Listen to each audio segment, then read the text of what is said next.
پھیلایا ہوا یہاں خاص کر اہل حدیثوں نے، میں کھل کے بات بتا رہا ہوں کہ کیا وہ حرم میں جو لوگ دعائیں کر رہے ہیں وہ ساری رکھ لیتے ہیں آدھے گھنٹے کی، پونے گھنٹے کی؟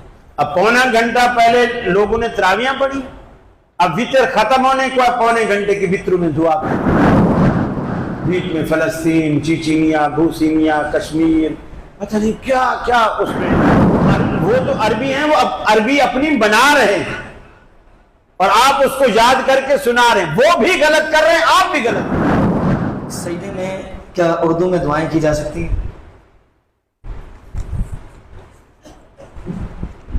پہلی تو بات یہ ہے کہ دعا کے لیے اللہ کے رسول نے سجدہ نہیں کیا، دعا کے لیے سجدہ نہیں کیا، یعنی عام سجدہ بھی دعا کے لیے نہیں۔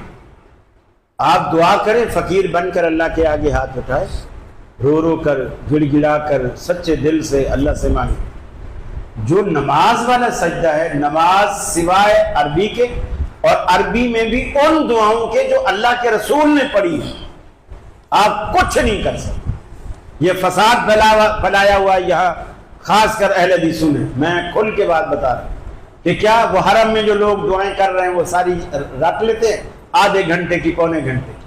اب پونا گھنٹہ پہلے لوگوں نے تراویاں پڑھی، اب وطر ختم ہونے کو پونے گھنٹے کی وطروں میں دعا کر، بیچ میں فلسطین، چیچینیا، بھوسینیا، کشمیر، پتہ نہیں کیا کیا اس میں، وہ تو عربی ہیں، وہ عربی اپنی بنا رہے ہیں اور آپ اس کو یاد کر کے سنا رہے ہیں، وہ بھی غلط کر رہے ہیں، آپ بھی غلط کر رہے ہیں۔ نماز کی حالت کے اندر مسنون دعاؤں کے سوا کچھ نہیں پڑھ سکتے۔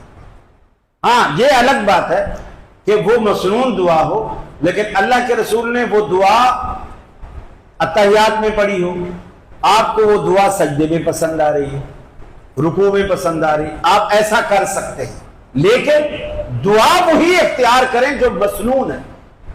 مسنون دعا کے علاوہ کچھ نہیں پڑھ سکتے، نہ پنجابی میں، نہ اردو میں، نہ سریکی میں، نہ سندھی میں، وہ پھر نماز تو نہ ہوئی۔